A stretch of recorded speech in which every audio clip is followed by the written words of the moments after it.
to go away. Your daddy would be proud if he were here today. Like you, he chose the soldier's way. All your friends are gathered round you, and your comrades, they salute you. One more soldier got in heaven tonight. One more hero by the dawn's early light. We salute you. 21 gun locking load. One more soldier coming home.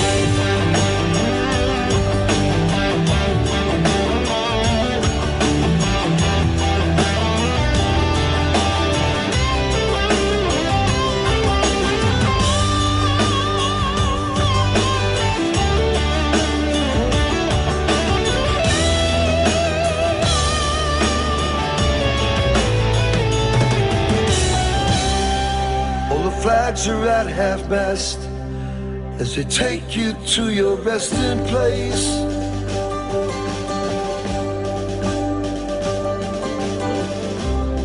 There's not a dry eye in the church, but there's still hope in your daughter's face. Hate to say it, but there's one more soldier got in heaven tonight. One more hero by the dawn's early light. We salute you. 21 gun lock and load. One more soldier's coming home.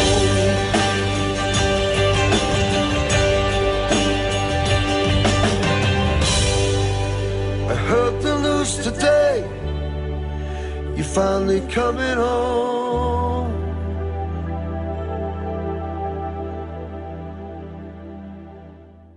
Feeling lonely this holiday season? Looking for a little human interaction? Do you want to feel contact in certain special places? Then why not go through security at an airport? The TSA. TSA agents are ready and standing by to give you a little something extra to feel thankful about this holiday season. The TSA. What are you waiting for? I want to check under your testicles. Spending time with a TSA agent couldn't be easier. Simply book a flight departing from any American airport. When selected for a full body scanner, say no. You'll be pulled aside by a TSA agent, and that's when the fun begins.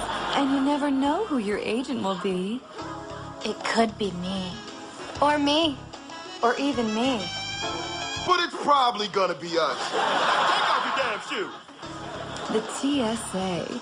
It's our business to touch yours.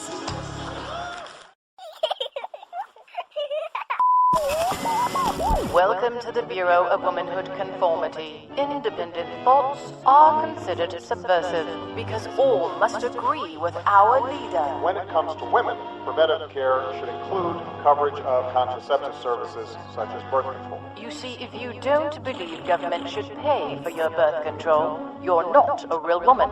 Womanhood denied. If you refuse to accept that pregnancy is a punishment, you're denied as well. I don't want them punished with a baby. If you don't believe that abortions should be allowed for any reason, if you don't believe in aborting a child for being the wrong gender, and if you don't believe that stay-at-home mothers aren't real workers, you are not a real conformed woman. His wife has actually never worked a day in her life.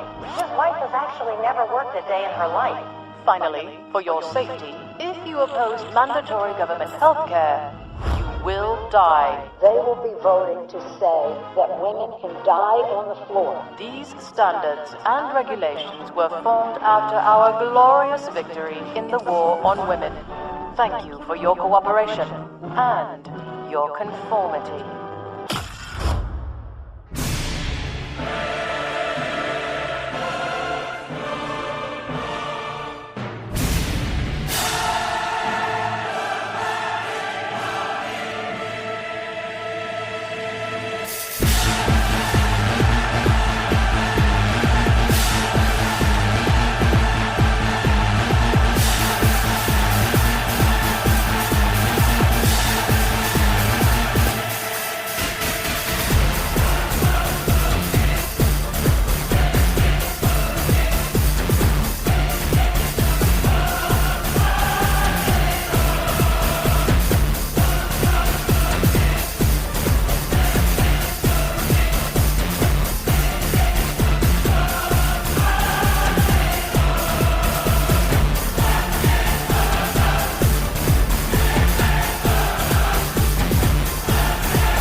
All right, and welcome back to the Conservative Blues Show here on Conservative Broadcast Media with your hosts Rick Webb and Kerry Shelton. I am Kerry Shelton, and there is my partner in crime right over there, Mr. Rick Webb.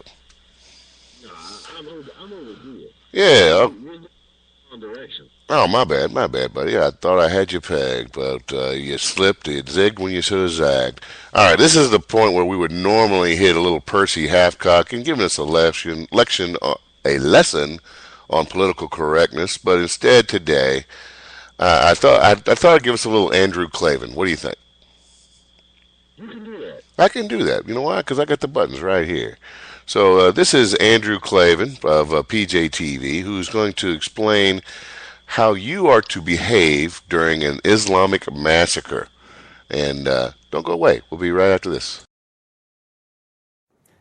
This is Andrew Klavan on the Culture.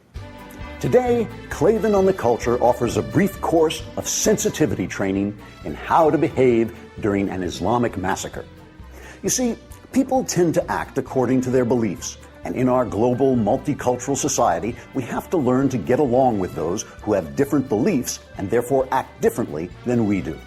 For instance, in the past, when juvenile attention seekers desecrated Christian religious objects by displaying a crucifix and a glass of urine, say, or smearing dung on an image of the Virgin Mary, or filming a crucifix with ants crawling over it, Christians in America protested by demanding these images cease to receive public funding. Similarly, when juvenile attention seeker Terry Jones recently burned a copy of the Quran, Muslims in Afghanistan protested by slaughtering and beheading more than 20 innocent people. This subtle difference between Christian and Islamic modes of communication can cause misunderstandings and make it difficult for Christians to respond in a sensitive and unprejudiced way. So, here are some tips. First, abandon all your principles. Defending ideals like individual liberty and freedom of expression can be offensive to others and dangerous to yourself.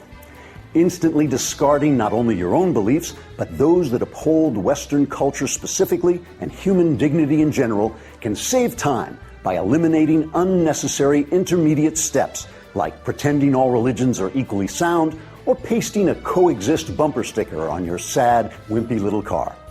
Let's watch as Senator Lindsey Graham demonstrates how to throw your principles overboard. Free speech is a great idea, but we're in a war. Here's another tip. Holding homicidal Muslims responsible for their savage brutality will only annoy them and could cause you to be accused of Islamophobia, the irrational fear of being decapitated. Instead of blaming Muslims for their actions, try to treat them as subhumans with no moral agency. If they had no choice but to go on a kill spree, the only real fault lies with the man who provoked them. Here's Joe Klein of Time magazine showing the way by writing about Koran burner Terry Jones. Jones's act was murderous as any suicide bomber's. Note how Klein assumes the Muslims' bloodthirsty response to Jones was inevitable, as if Muslims were uncontrollable beasts with no wills of their own. This assumption allows Klein to morally equate Jones's crude and unkind act with Muslim mass murder and display his own sensitivity and open-mindedness to mass murder. We all must learn that confronting evil can lead to violence. With just a little intellectual dishonesty and some unprincipled sniveling, we can put an end to Islamic slaughters peacefully by eliminating their cause, our freedom. This is Andrew Klavan on The Culture. Well, there you go, boys and girls. That was Andrew Klavan. That one kind of dovetailed nicely with Percy Halfcock's lesson last week on political correctness and Sharia law. So the one follows the other. Now, I don't want you to feel that we in any way, right, Rick, that we in any way disregard the liberal point of view on this. No, we don't disregard it. Never at all. So, in an effort to be a fair and balanced journalist, excuse me, kind of hard to say that with a straight face. We did contact the White House, or the Naval Observatory, excuse me, where the official residence of Vice President Joe Biden is, to get his statement on the fact. And this was his reply.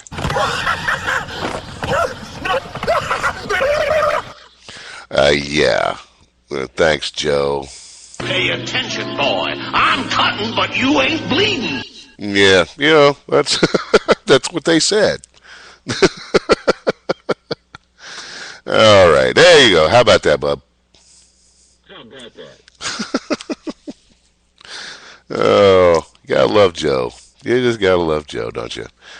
4 more years. Who knows the bounty of things we'll be able to pull from the Gaffmeister himself. All right, so what do you say we hit the serious topic here now? And that is the incident surrounding the murder of our ambassador, Chris Stevens, and 2 Navy SEALs and a former Air Force personnel in Benghazi, and the subsequent events. During the debates, we heard Mr. Obama tell us he said the next day that it was a terrorist attack, even though for 2 weeks afterwards he continually told us that it was all about this film that nobody saw, and that there were riots when there weren't riots, and lie after lie after lie is starting to be unraveled here. And there are some hearings scheduled to begin, the next few days, right? Right.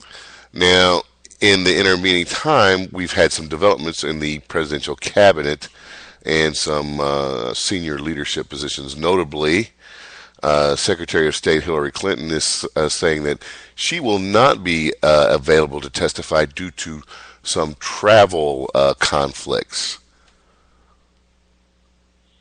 Yeah, whatever. And since when, I will ask, has the Secretary of State ever been made unavailable to Congress because of a travel conflict? Never in my lifetime. And let's add to the top of this the sudden resignation of General David Petraeus as the director of the CIA, through what we are told was allegations. Well, he's quite frankly admitted it. Marital infidelity. Again, this one, while it may be that this is exactly why he is withdrawing, the timing seems a bit suspect. And now we're finding reports also that the notification of his resignation was held off until after the election. Right. I also noticed that something today that evidently Eric Holder knew about this back in the summer. And do nothing about it until now. Right. After the election. Because we couldn't have a national quote-unquote hero like General Petraeus throwing a dirty light on this administration. Now, my question, and the question of a lot of other people out there, is whether or not General Petraeus is going to testify during the upcoming hearings in Congress. Now, we CB Media, Conservative Broadcast Media, comes to you headquartered out of South Carolina, is where Rick and we broadcast our show from, and one of our other hosts,